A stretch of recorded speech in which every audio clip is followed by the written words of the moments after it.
Polêmicas Contemporâneas apresenta um podcast sobre cultura como enfrentamento da barbárie.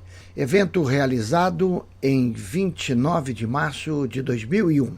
Nesse podcast vamos ouvir a abertura com o ator Jackson Costa, depois Juca Ferreira, André Uzeda e Dulce Aquino. Jackson Costa. Assim como a criança humildemente afaga a imagem do herói, assim me aproximo de ti, Mayakovsky. Não importa o que me possa acontecer por andar ombro a ombro com um poeta soviético. Lendo teus versos, aprendi a ter coragem. Tu sabes, conheces melhor do que eu a velha história. Na primeira noite, eles se aproximam e roubam uma flor do nosso jardim e não dizemos nada. Na segunda noite, já não se escondem. Pisam as flores, matam nosso cão e não dizemos nada. Até que um dia, o mais frágil deles entra sozinho em nossa casa, rouba-nos a luz e, conhecendo o nosso medo, arranca-nos a voz da garganta. E já não podemos dizer nada. Nos dias que correm, a ninguém é dado repousar a cabeça alheia ao terror. Os humildes baixam a cerviz. E nós que não temos pacto algum com os senhores do mundo, por temor, nos calamos. No silêncio de meu quarto, a ousadia afogueia minhas faces e eu fantasio um levante. Mas amanhã, diante do juiz, talvez meus lábios calem a verdade como um foco de germes capaz de me destruir. Olho ao redor. E o que vejo, e acabo por repetir, são mentiras. Fake news. Mal sabe a criança dizer mãe e a propaganda lhe destrói a consciência. A mim, quase que me arrastam pela gola do paletó à porta do templo e me pedem que aguarde até que a democracia se digne aparecer no balcão. Mas eu sei, porque não estou amedrontado a ponto de cegar que ela tem uma espada a lhe espetar as costelas. E o riso que nos mostra é uma tênue cortina lançada sobre os arsenais. Vamos ao campo. E não os temos ao nosso lado no plantio. Mas ao tempo da colheita, lá estão e acabam por nos roubar até o último grão de trigo. Dizem-nos que de nós emana o poder, mas sempre o temos contra nós. Dizem-nos que é preciso defender os nossos lares, mas se nos rebelamos contra os opressores, é sobre nós que marcham os soldados. E por temor, eu me calo. Por temor, aceito a condição de falso democrata e rotulo meus gestos com a palavra liberdade, buscando num sorriso esconder a minha dor diante dos superiores.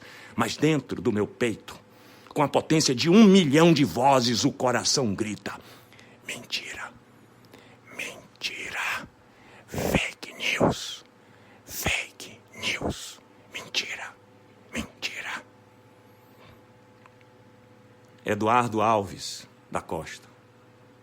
Nelson, meu preto, uma alegria estar aqui com você em mais uma edição do Polêmicas Contemporâneas, com Dulce Aquino, com André Uzeda, Maria Marighella e essa figura fantástica também, Juca Ferreira. Beijo. Juca Ferreira, sociólogo, líder estudantil secundarista, presidente da União Brasileira dos Estudantes Secundaristas, UBS, foi vereador de Salvador, secretário de Meio Ambiente do município de Salvador, vice-presidente da Fundação Onda Azul e representante da sociedade civil na elaboração da Agenda 21 Nacional. Foi também secretário executivo durante a gestão de Gilberto Gil no Ministério da Cultura e ministro de Estado da Cultura em 2008 e novamente em 2015 e 2016. Fala, Juca Ferreira. Alô, nós temos um encontro marcado. Eu sou Juca Ferreira. Nós vamos conversar sobre cultura como meio de enfrentamento da barbárie. É um tema importante, interessante, faz parte do momento que nós estamos vivendo.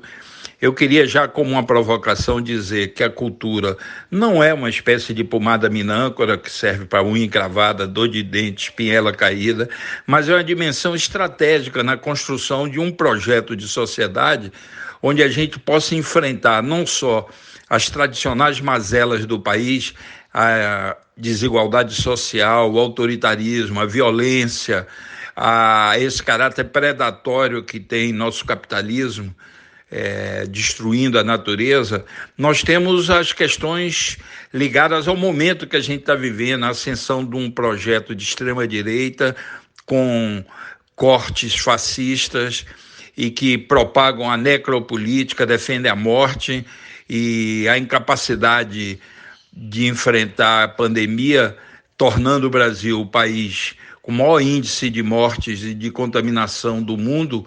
Não é um acidente de percurso, nem é somente pela incompetência. Na verdade, é um projeto, uma maneira de abordar a vida coletiva. E, culturalmente, eles querem retroceder o país, querem que o país volte, que a roda da história volte para trás. Eles têm um horror à contribuição africana para a formação do Brasil, não gostam da contribuição dos povos indígenas e gostam menos ainda das modernidades e liberdades que a humanidade foi conquistando a partir da década de 60 do século passado. Então, são retrógrados, necropolíticos, representam um projeto que está causando muito sofrimento para o país. E esse momento é importante ver qual é o papel da cultura, qual é a contribuição que ela pode dar. Eu acho que a maior contribuição que a cultura pode dar é apoiar a construção de um projeto do país que fortaleça a nossa coesão social e crie uma dimensão de futuro onde a felicidade coletiva seja posta. Então, a cultura tem um papel importante na retomada do desenvolvimento do país, é sobre isso que a gente vai conversar. Agora fala André Uzeda, 33 anos, jornalista, mestre em comunicação e culturas contemporâneas, atualmente editor da TV Bahia e colunista do Correio, coluna Baianidades. Tem passagens pelos jornais À Tarde, Folha de São Paulo e TV Aratu. Olá, eu sou André Uzeda, jornalista. Eu fui convidado para participar do Polêmicas Contemporâneas. É um programa que eu acompanho bastante, já participei em outra ocasião. E nessa agora eu vou falar sobre a cultura como uma forma de enfrentamento da barbárie, da incivilização, do genocídio, da morte, que é algo bem contemporâneo e estamos vivendo exatamente nesse momento. Temos o avanço do coronavírus, o número de mortes aumentando muito em muitos estados brasileiros, inclusive aqui na Bahia. E também temos falta de política pública, sobretudo do governo federal, para conter essa pandemia. Isso vem se demonstrando, na verdade, essa falta de políticas públicas antes da pandemia, desde o início do governo Bolsonaro, em 2019, e foi intensificado com esse estado de calamidade pública, sanitária, onde o governo não tem feito muito para conter o avanço do número de mortos, de doentes, de pessoas desvalidas, sem condição de serem paradas, sem emprego. E é nesse cenário que a cultura ela é fundamental, porque é o que nos segura, né? A cultura é uma forma que permeia nossas vidas em várias expressões: dança, música, cinema, teatro. E a gente é amparado por essa forma, né, de sobrevivência. Porque a cultura não é apenas uma distração ou um hobby, é o que nós temos de mais caro, do que expressa a nossa individualidade e, ao mesmo tempo, a nossa coletividade, enquanto um povo brasileiro, o que nos forma. Então, quando esse cenário de terra arrasada avança, são exatamente nossas formas culturais que nos seguram.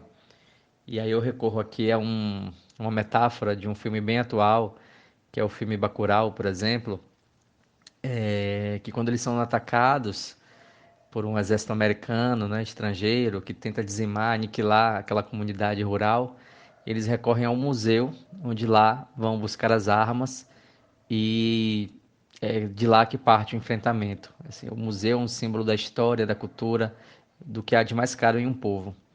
Se a gente for também para outra expressão cultural recente, o livro Torturado, por exemplo, do Itamar Vieira Júnior, é no jaré, que é uma espécie de candomblé, um candomblé de caboclo, que só existe na Chapada Diamantina. É no jaré que uma comunidade também rural vai se abrigar, vai constituir sua coletividade para enfrentar os desmandos sobre aquela terra ali em Água Negra. Então a cultura ela permeia uma forma de resistência que é fundamental. E aí me ocorre agora outra citação de um livro, por exemplo, Viva o Povo Brasileiro, do saudoso João Baldo Ribeiro, através da Casa da Farinha, da cultura negra, da evocação aos orixás, que aquele povo ali da ilha de Itaparica também faz seu enfrentamento, né, em uma alegoria de um Brasil colonial.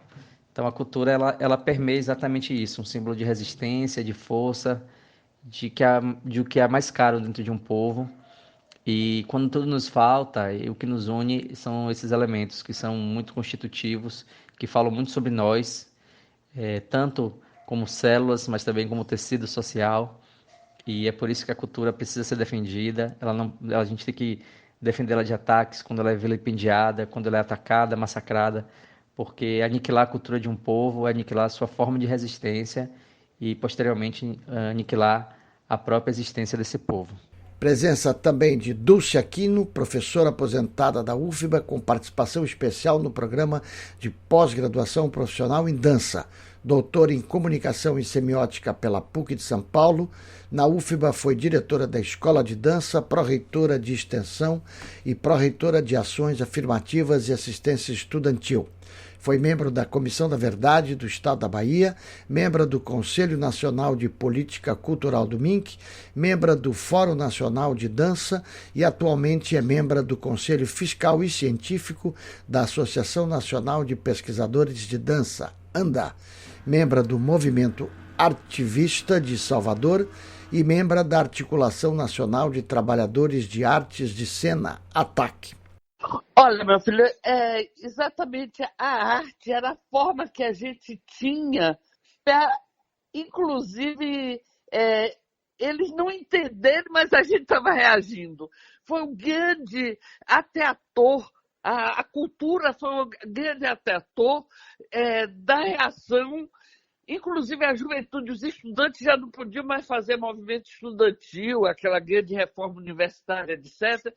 Era com a arte que a gente lembra os filmes que se fez naquela época, os movimentos de rua, espetáculos de dança. A dança, então, era ótima, porque eles nunca entendiam o que nós estávamos dizendo os militares, os milicos, a censura, porque a dança não tinha de se explicar muito, né? Então era a expressão do momento, quando eles viam já tinha acontecido. Então a cultura é realmente a centralidade de um povo e da reação de uma forma de resistência e também de preservação da humanidade. É só pela cultura e pela arte. Olha, a arte é mental, do ponto de vista mental, psicológico e corporal, porque o êxtase, você em dança, por exemplo, eu acho a dança a essencialidade das formas de expressão artística do humano, da humanidade. Porque quando você entra, você dança, você entra em êxtase com o corpo, e isso lhe dá sobrevida. Você vai além de qualquer dor, de qualquer sofrimento. A dança e a arte fazem você avançar nesse êxtase, em sair desse lugar, sabe, a questão do contemporâneo, você está em suspensão. Então a arte faz você estar em suspensão diante do mundo, e isso preserva a humanidade.